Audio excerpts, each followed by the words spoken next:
The Illuminate Arts and Faith Conference in Chattanooga, Tennessee wants to help you find your tribe. Do you get way too excited about quoting Wendell Berry or C.S. Lewis in conversations with coworkers?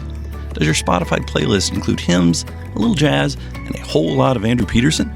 Join your tribe at Illuminate March 31 and April 1 for education and inspiration from speakers Russ Ramsey, Douglas McKelvey, John Hendricks, and others.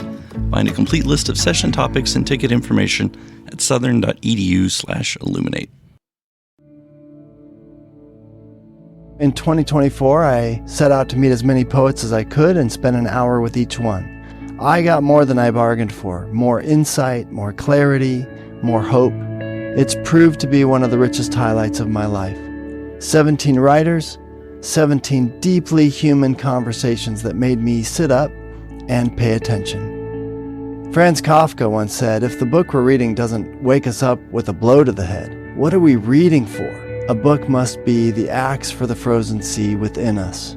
And that's what I hope this new book will do. I hope it wakes us up, my friends.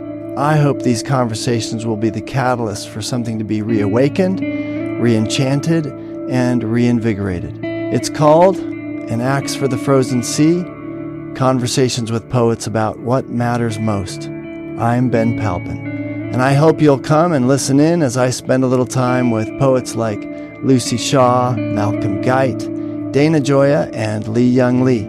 Pull up a chair at the table as we dig into what it means to write well and to live well. An Axe for the Frozen Sea is now available from Rabbit Room Press. Visit the store at rabbitroom.com, or better yet, ask about it at your favorite bookseller.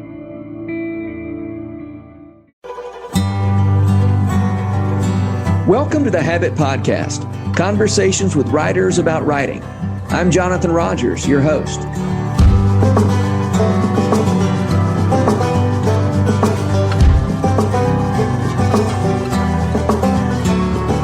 Crystal Downing, along with her husband David, directs the Marion Wade Center at Wheaton College, a research hub for scholarship on the Inklings and Inkling-adjacent writers, including Dorothy Sayers.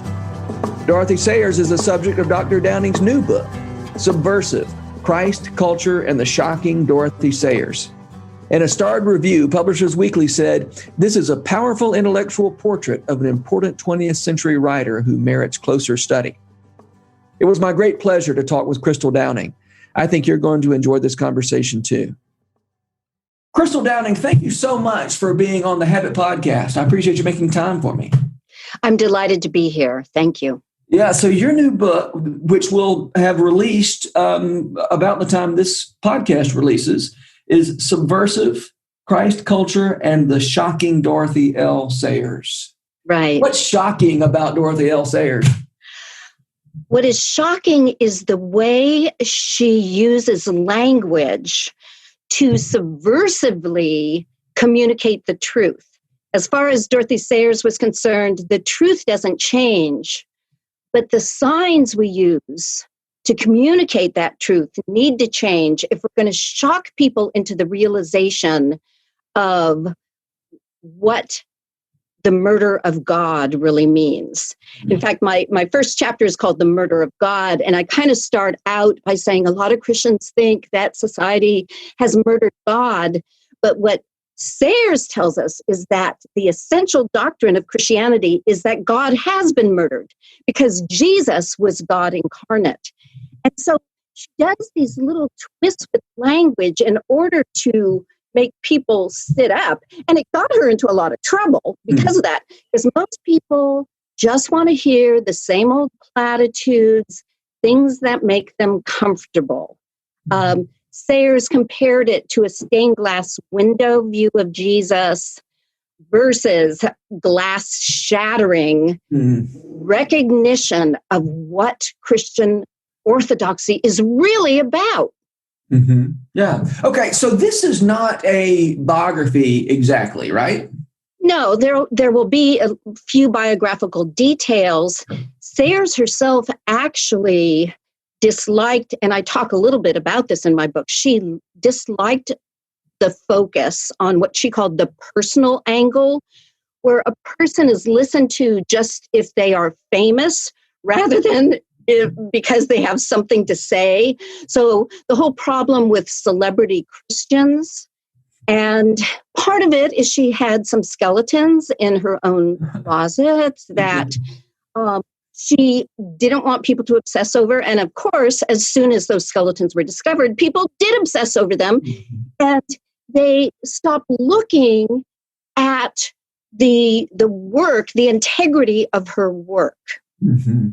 By the way, these skeletons in her closet, did they come out after she died or before? Yes, years after she had died. She had adopted a young boy when he was around, prepubescent, and someone started looking in registers to find out who the actual mother of this young boy was that Sayers adopted, and discovered that Sayers was the mother. Yeah. So she had an illegitimate child. And the trouble is then people just focus on that. Right. Rather than the brilliance of what she did. She, as she wrote C.S. Lewis, she got thousands of letters from people telling her that for the first time in their lives, they understood what the truth of Christ's death and resurrection really meant. And the irony is that she did it by shocking people. Yeah. And Christians were appalled by what she did. They tried to, and this is pretty famous. Everybody who's heard of Sayers knows about this. Her famous radio plays about the death, resurrection of Jesus. And when she had meeting with journalists, when she read from one of her plays before the BBC radio started broadcasting them in December 1941, journalists played up the fact that Sayers did not use King James English for her plays. And in fact, some of her disciples spoke slang, and worse. And this actually was a headline in one newspaper. Some of it was American slang. Oh, my goodness. And Christians started this censorship campaign all over England, trying to prevent BBC Radio from broadcasting. They sent letters to Winston Churchill, to the Archbishop of Canterbury, demanding these plays be taken off the air. Sayers got hate mail. She got one postcard addressed, "You nasty old sourpuss."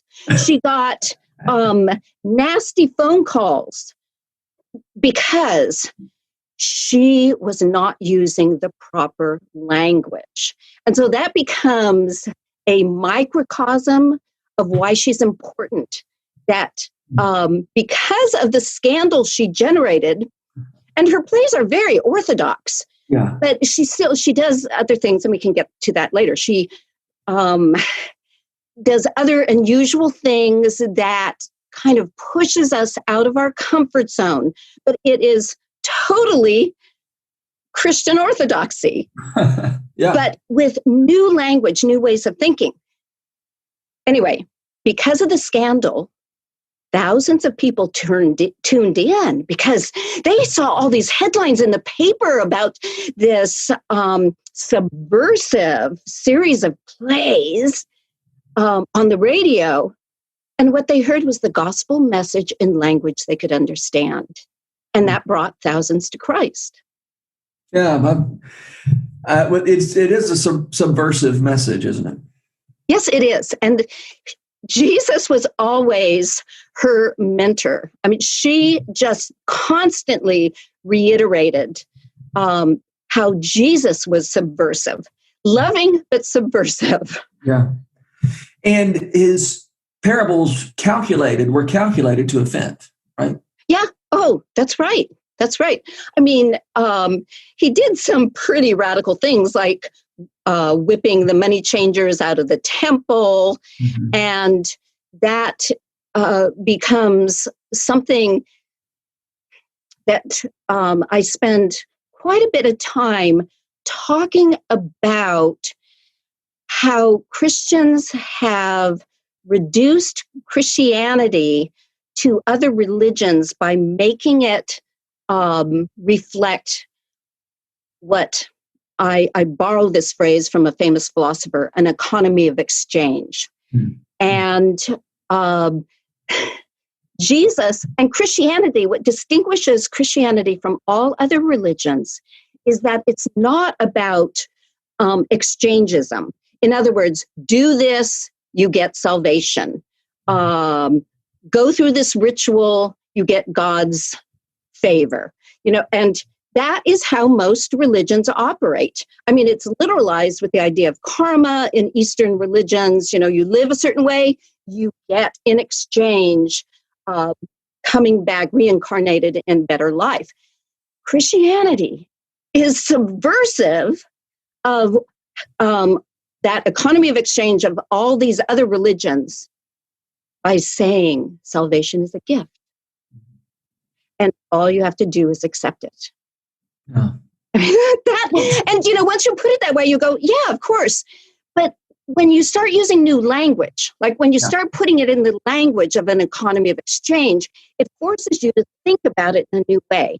And so since Sayers is my mentor, I tried as much as possible to use new language to communicate the way she was using new language. Can you tell me can you give me a specific example of a way that you tried to use new language and communicate? Well, one thing is that phrase, economy of exchange. I borrowed that phrase from Jacques Derrida, who is the famous godfather of deconstruction. But what a lot of Christians don't realize is Derrida's approach generated what is known as the religious turn in philosophy. Because Derrida said, even though he called himself, he said, I rightly pass for an atheist. He said, for a religion to be true, it would need to operate by the idea of a gift. Mm-hmm. Yeah. And so then I am showing how, and it sounds like I'm getting much more philosophical in the book than I am.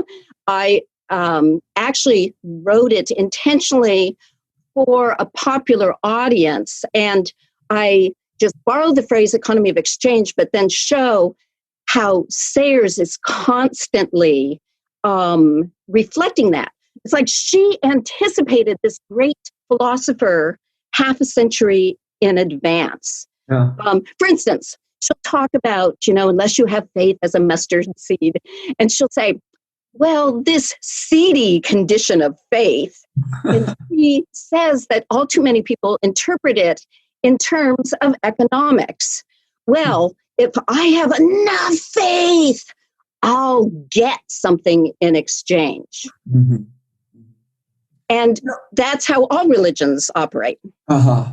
That language of gift sounds sweet. And, like it's something we're used to. It's that language, especially people who use, Christian language. And I'm just thinking about when Jesus in his parables portrayed grace as a gift in his stories, those stories are offensive, right? Yeah. The story of the farmer who hired the people at the different times of day. Yes. Yeah. And the guy who hired on at the end of the day got paid the same as the guy at the end of the day. That's a gift. If we talk about a gift, that sounds sweet. But when we hear that story, that's subversive. That's right. That's an offensive story. We're offended by that. Yeah. Attention, yeah. Right? The prodigal son. Yeah. I think we're so used to it. But I think most of us, if it happened to us, we would feel the way the older brother does. We're going, that's not fair. I stayed at home and I worked hard and I honored my father. You can't just give him what he doesn't deserve. Yeah. And Sayers even thinks that, she talks about, especially during World War II, she says, a lot of people are suddenly taking an interest in Christianity, I think, to hedge their bets. One of the reasons I felt moved to write this book, and someone actually reached out to me. A publisher reached out to me and asked me to write it because I had written a just brief article for Christianity Today where I had been recruited to write, "How is Sayers relevant to our own times?" And I was in the midst of moving, like the moving van was going to arrive in 5 days. I still had to get in my grades at college. So I just wrote out something really, really quickly. I didn't have time to do fancy scholarship. And it was the best thing that ever happened because it forced me to not use my scholarly apparatus and just talk about what Sayers has for us today. And then an editor reached out and said, "I want to see a whole book on this amazing woman. More people need to know about this woman." So, when you get an offer from a publisher, you're going to take advantage of that. Mm-hmm. Yeah. Well, good. So, okay, you mentioned that Sayers used edgy and sometimes hilarious metaphors to give us new ways to think about Christianity. You've already, it seems like you've already mentioned one or two. What are some of your favorite of those edgy and hopefully hilarious metaphors for rethinking? Well, one of the ways she described the atonement to a friend is she said, this isn't edgy as much as humorous. Sometimes they're just hilarious. She says, well, if we have a disagreement and you throw the teapot at me and it breaks, there's no way we can unbreak the teapot. We just may have to choose to drink together from the shaving mug. And she was saying that there's no way we can unbreak our fall from unity with God as represented by the fall of Adam and Eve. But there's the possibility of reconciliation with God, that we drink in the shaving mug. And you just go, what? And in my chapter, I have a whole chapter on her politics. And basically, I'm showing that sometimes she sounds like a liberal, sometimes like a conservative. And she is modeling both and thinking that we all are both Cain and Abel. We are all both victims and victimizers. And I think it's a very relevant message at this particular moment in our country. Let me see. Another shocking thing to answer your question. She has shocking components of The Man Born to be King. So not only did she shock people by using American slang for the disciples, and of course they spoke in slang. They were working class. She says everybody, they just want the stained glass image view. But she also turned Judas into the most intelligent, passionately committed to Jesus disciple. And people were so used to, Judas, the villain. And that kind of upset them. Again, she was changing things up. And she actually said that if Judas was despicable from the start, your only conclusion is that Jesus was naive or that Jesus was choosing a despicable person just to achieve certain ends. And so she totally changed our perception. Again, she follows the biblical account that Judas betrays Jesus, but what she shows, and this is so relevant to Christians today, and I spend quite a bit of time talking about it because it's relevant to my own faith journey. And I try to talk about my faith journey, again, to keep it non-academic. But she shows Judas being the first person that recognizes Jesus is not supposed to be a political revolutionary, that Jesus has to die for the sins of the people. That he is not meant to be this kind of popular political type leader, or even a popular religious leader. That Jesus must be sacrificed. I mean, all the other disciples didn't recognize that. But the trouble is, and this is what's so brilliant about Sayers, how she kind of shocks us into seeing things in a new way. She then establishes that Judas was so certain of his interpretation that his interpretation, though capturing part of the truth, he trusted his interpretation more than he trusted Jesus. And what she does is she invents a character, a zealot revolutionary, who sends a note to Jesus saying, okay, you're going to Jerusalem. I have tied up for you a horse and a donkey. If you take the horse into Jerusalem for a triumphal entry, we zealots will follow you with our swords and spears to oust Roman control. However, if you're too weak to lead this important revolution, just take the donkey and we'll just know you're not going to be our leader. Well, Jesus takes the donkey. The trouble is, Judas didn't know about this interaction. And so when he sees all the people in the triumphal entry putting down their cloaks, waving palm branches, yelling Hosanna, Judas thinks that Jesus has sold out to be a popular figure. And that's why he betrays Jesus. So this gets into something that really concerned Sayers, is how Christians often elevate certitude above faith.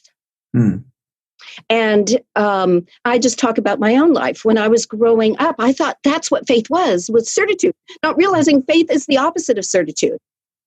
I point out that in the King James Bible, since that's the Bible that people were reacting to, that Sayers didn't use King James English, the word faith, or forms of the word faith, appears in the King James Bible around 350 times. The word certitude never appears. Even the word certainty appears a mere 7 times in the Bible.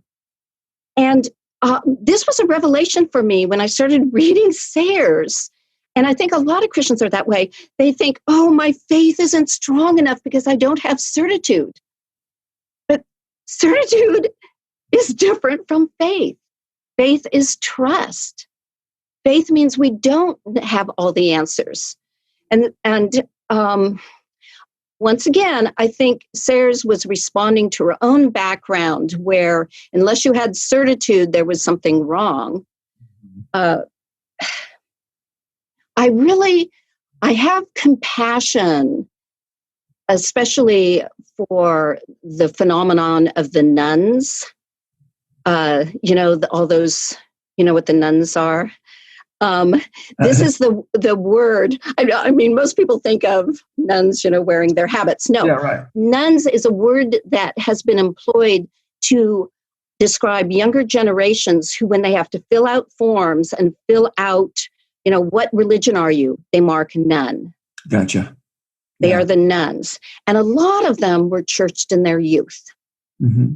And we've had people visit us at the Wade who are just in despair for their children who have given up on Christianity. But what I see, what they've given up on, is a certitude from religion that then has swayed into the political sphere. Mm-hmm. And we see this, that you run into people who, rather than saying, for me to live as Christ, it's for me to live as my party's political platform. And this happens on both the right and the left. Mm-hmm. And Sayers had a phrase that she repeated about how do we achieve a delicate balance without falling into the certitude of one side or the other. And This aligns with the both and thinking that was established at the early ecumenical councils, that Jesus wasn't either or. Jesus was both and. Jesus was fully God and fully human. So that's a through line in my book. How does the incarnation affect the way we understand art, politics, theology, everything? Yeah.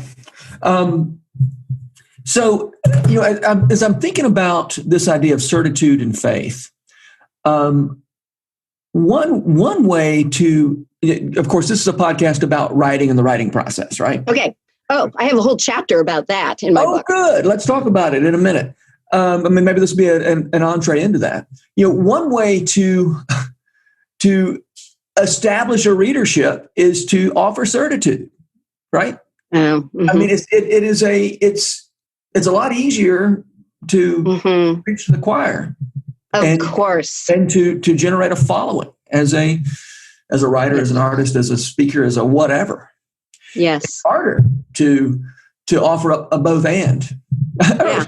Oh, I know, and for that reason, she really believed in the arts. Sayers would love the Rabbit Room.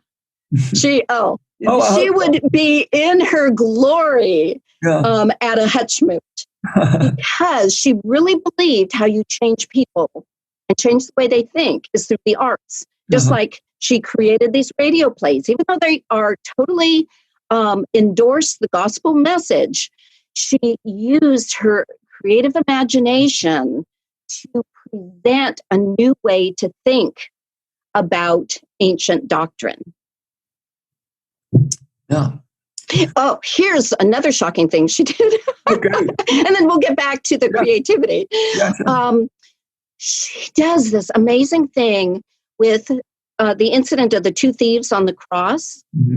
And I didn't even notice this the first time I read through Man Born to Be King, which is the collected plays that C.S. Lewis, after she sent him a copy in 1943, he read it every single year for his Lenten devotions. I mean, that's how powerful they were.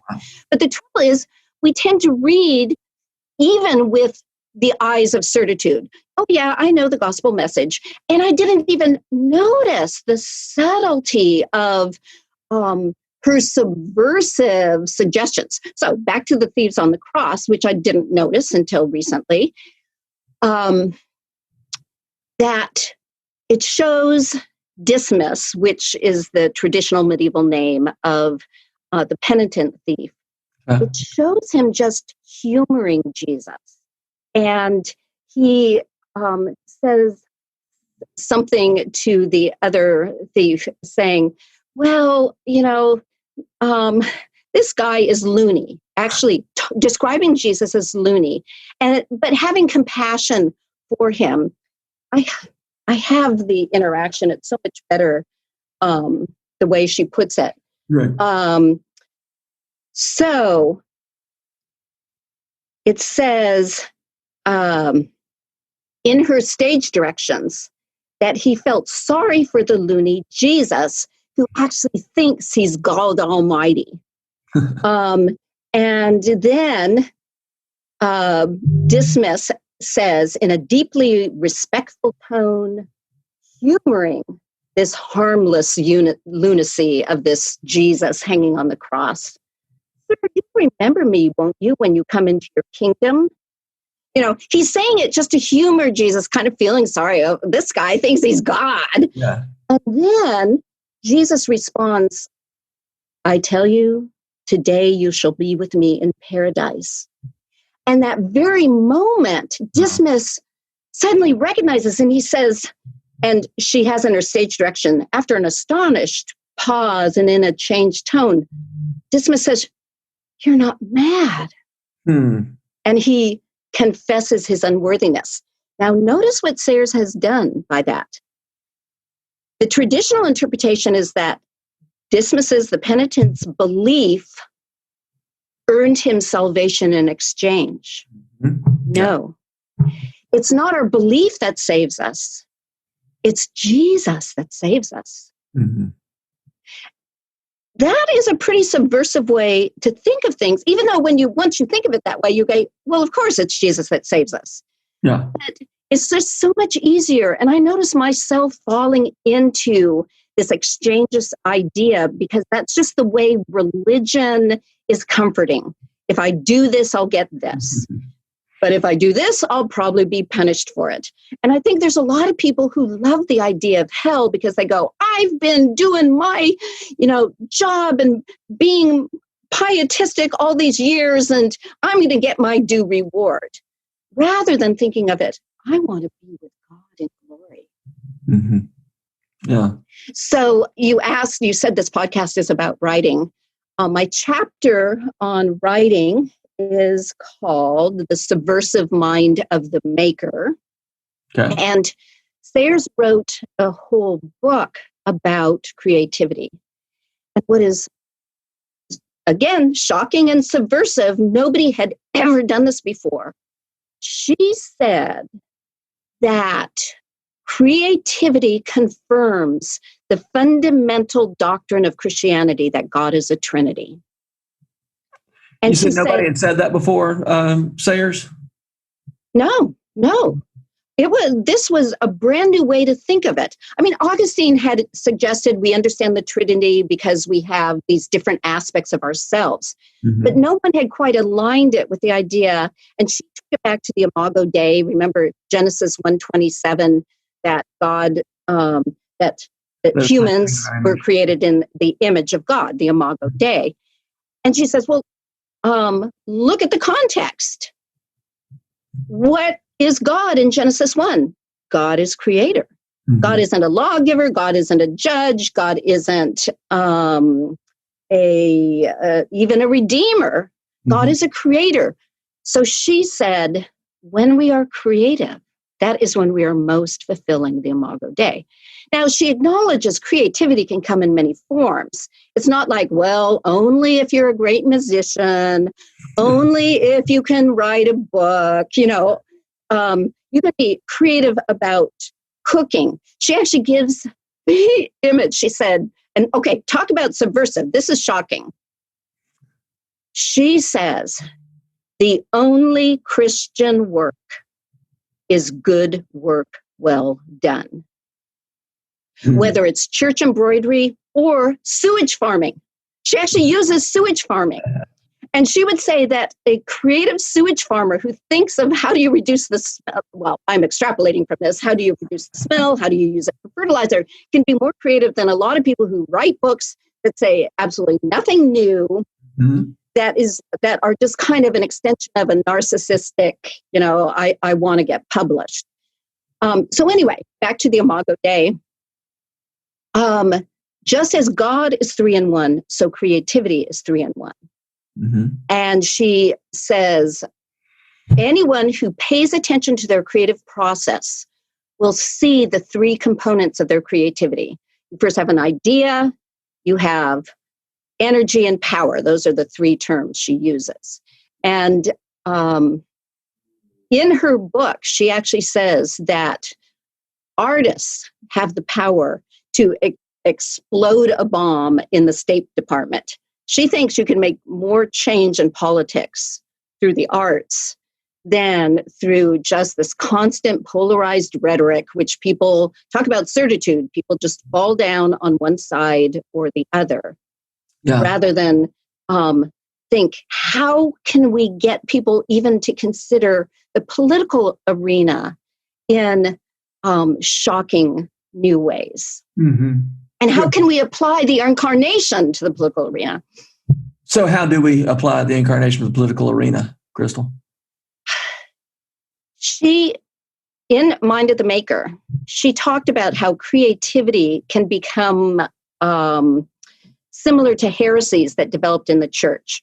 So to make it most simple, she described her trinity of creativity as the book, and you might say, especially relevant to Rabbit Room people, a song as thought, a song as written, a song as it is heard. For her, it was a book as thought, a book as written, book as heard. And the first person, when you're writing a new song, or you're writing a new book, you're the first person that it is hearing it and or reading it. And so the three are one in the creative process. But then the power, which aligns with the Holy Spirit, spreads to others, and they become part of the creative process in their receptivity. So the imbalances then are when a person gets obsessed with idea and, in other words, writes something only to propagandize people or to evangelize people.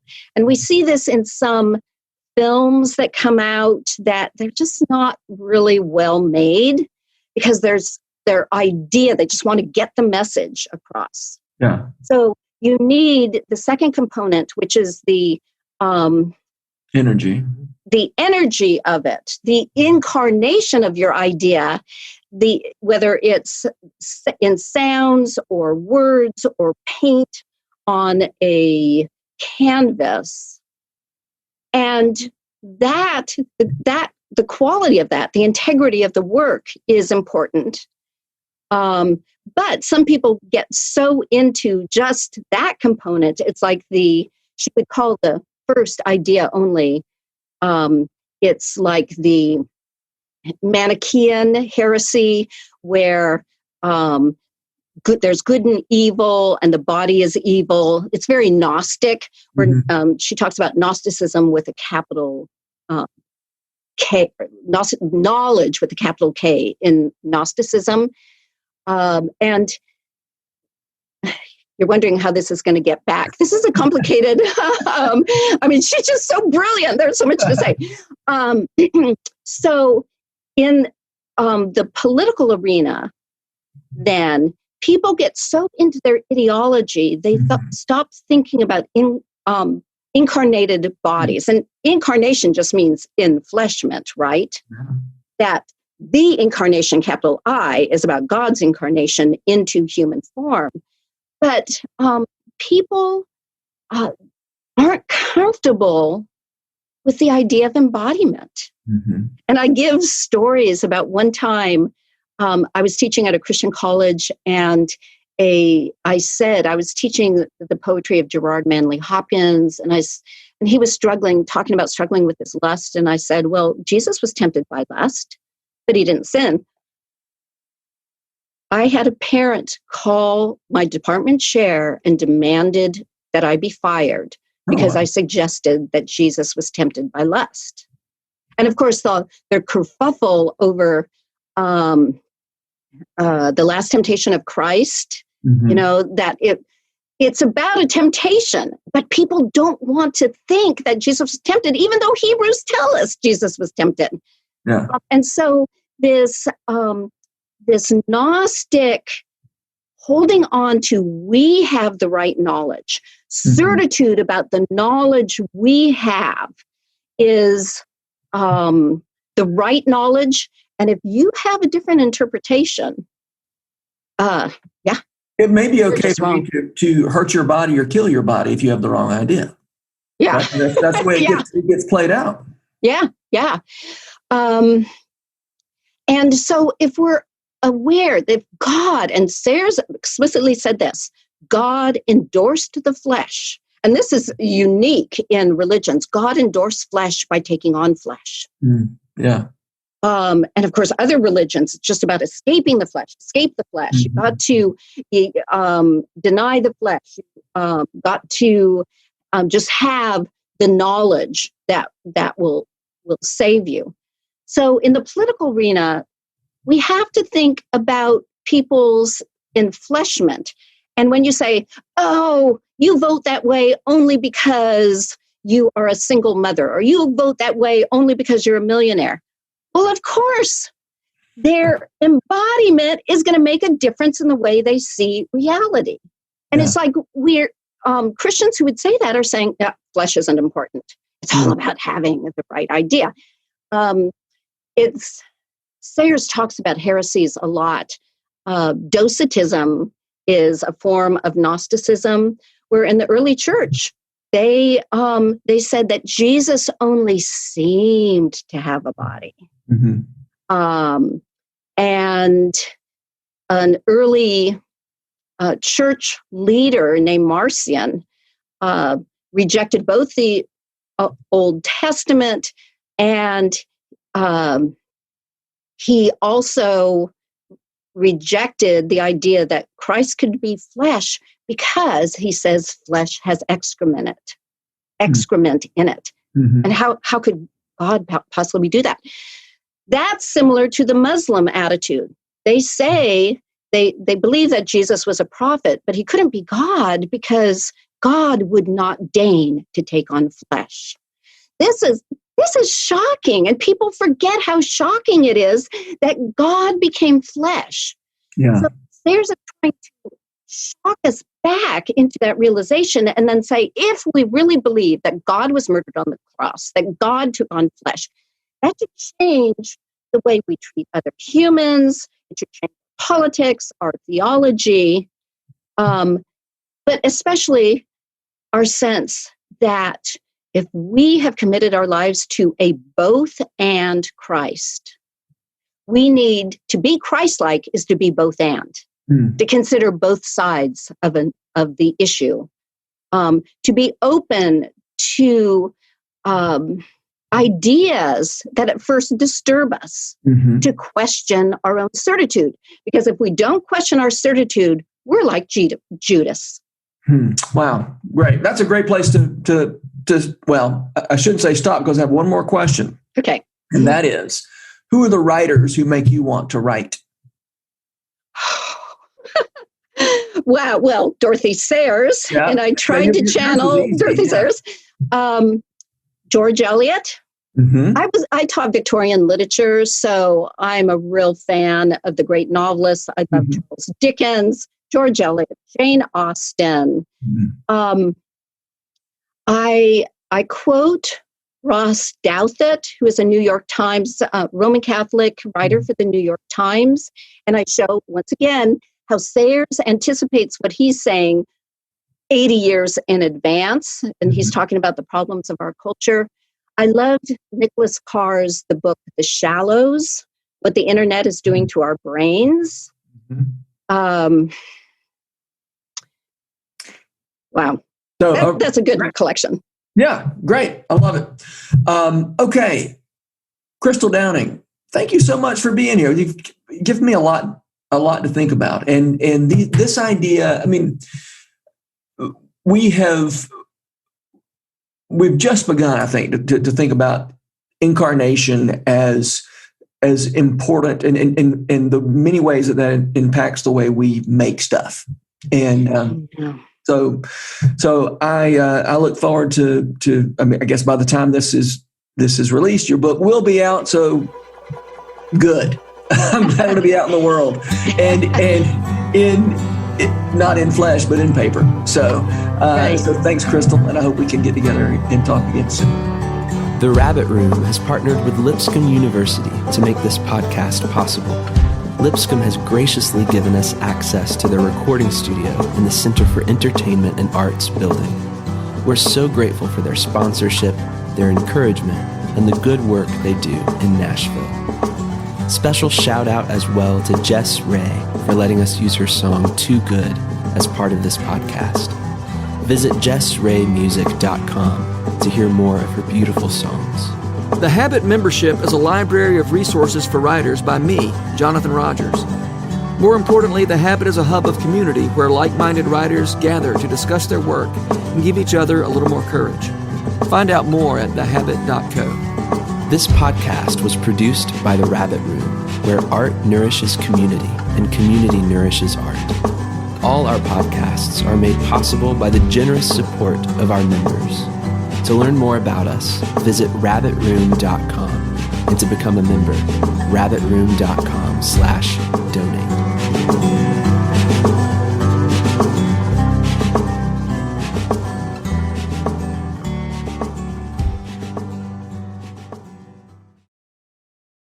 If you've enjoyed this podcast episode, consider joining the Rabbit Room membership.